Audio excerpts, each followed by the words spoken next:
Carolyn Holzman, and this is Confessions of an SEO.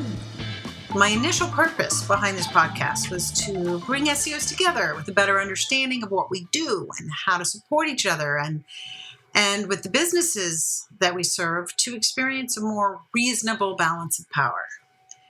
Good thing I'm an optimist. So let's begin. Welcome to Season 3, Episode 27 of Confessions of an SEO. I've had a few rants lately on confessions.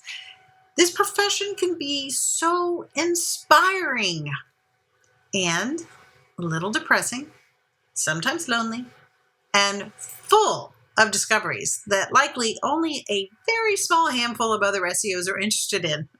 And yet, I persist. Thank you for stopping by, and I'll be moving on to the cheerful part of our program. Also, I do want to apologize for any extra noise on the audio. We are having our pool replastered, and like every good SEO worth their salt, I've taken before and now during photos with plans for the after, just in case one day we're working with a pool building or service company. This stuff is expensive and very hard work, but I know what the margin is now. So let's just say I used to think funeral homes were the greedy bloodsuckers. ... Anyway, so this week I did it. I took the leap. Crawl or no crawl is now available by subscription only. I know it sounds a little pretentious, right? But you know how Jonah ended up in Nineveh despite his attempts to avoid it? Now, for those of you who were, like me, in Sunday school, I have no need to remind you that that was an Old Testament reference. But for those unfamiliar with the story, I will give you a short, condensed version. God told Jonah he wanted Jonah in Nineveh. Jonah did not want to go there. So he went to Joppa instead and got on a boat. Let me make sure I say this right. Tarshish. That's where he was going on a boat. But there was a storm, and it was a really bad one. And the sailors were historically always a suspicious lot.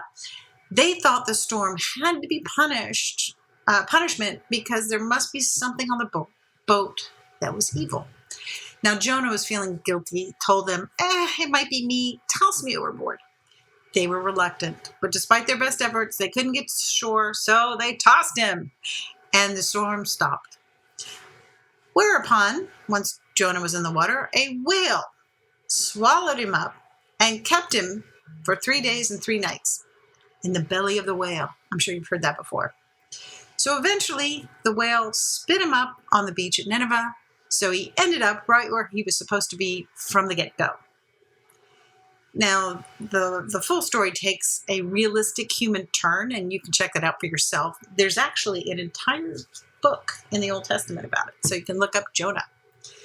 But the point is, I really did sort of struggle with this. I kind of spent my 3 days and 3 nights thinking, how can I do this? Should I do this?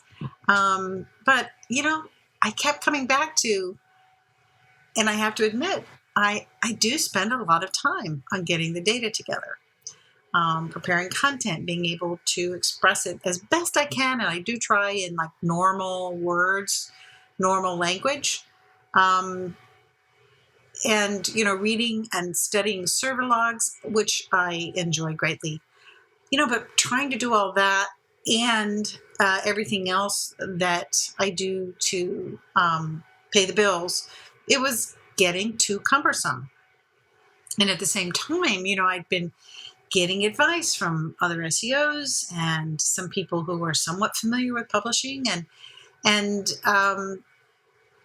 they were kind of saying I should do this, right? So, and then there was this big sign that happened, and it showed me that this work really does have value in the history of it that is documented. And after all, I have done 2 years of it public and 2 years of it free. So I have officially moved the new reporting over to Substack. And you can find it if you search in Google for each of these words, crawl or no crawl on Substack. Substack being one word. It's there. If you sign up for a free account, you do get to read the first 2 reports from last week. And then if you want to know more after that, then the monthly fee is $18. But there's also a year subscription where you can pay up front, as well as a donor status option that if somebody actually does it at the current suggested level, I would seriously consider adding your logo and link in the emails that go out so that people know you're sponsoring original research. Hopefully you have a business or some sort of tool. But you may be wondering, what was the sign that told me it was time? And this is the cool part of the story.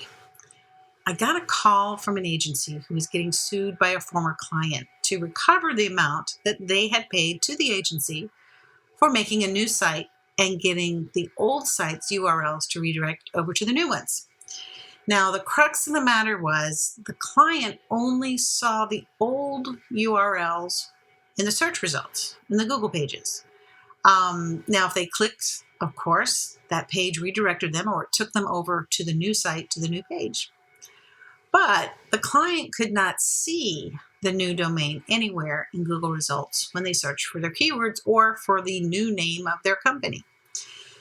So the agency that called me was asking if during that particular time frame when the site was launched, was there anything that would have interfered with such a launch and serving of a new site and getting new URLs into the search results?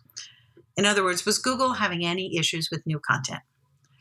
Turns out the time the site was launched was during a particular time, which the data log confirmed that there had been a pause in the indexation of new content prior to an update. And that update went for quite some time. And at the end of the update, there was a number of big data dumps, rescored content, which looked like high volatility in the weather tools. So it was definitely on Google's side. But unfortunately, the end of all of this didn't happen until the mid to late in the next month. And that's when the client fired the agency and took off all the redirects. Now, in short, it was just the type of contemporaneous data. I love saying that word because it means like in the heat of the moment, all of this stuff was recorded. It is not opinion, but it is something that could demonstrate that the agency had done their work. But Google wasn't capable of taking in new content, and thus what the client had thought was the lack of efficacy on the part of the agency was in actuality an issue with Google's systems to be able to crawl, index, rank, and serve. Thus, it is out of the hands of any SEO or agency. I just want to share with you guys that I can report that it feels damn good to know that one's work they've been doing for over 2 years had that kind of ability to help the very people that were intended to be helped when I started this back in August of 2021. And so after that, the universe was like, yeah, put a value on it and keep at it, and maybe consider that this is the paid part of your day. So I think that's pretty good for an episode to go from a whisper of a rant in the beginning to a hell yes ending. So there I was, dumped out on the beach. And now I'm ministering to the portion of the SEO community that aren't satisfied with waiting for indexing to be a problem again before knowing what's going on, as well as those who feel this is the kind of research they want to support. That's it for this week. Please check out Crawl or No Crawl on Substack. Thank you to the supporters of Confessions. I really appreciate that. And thank you for being a listener. Please come back, bring a friend. And remember, if you like this kind of SEO content and stories and aren't shocked by some Google bashing, wait until next week. Consider becoming a monthly sponsor. And until then, I'll see you in the SERPs.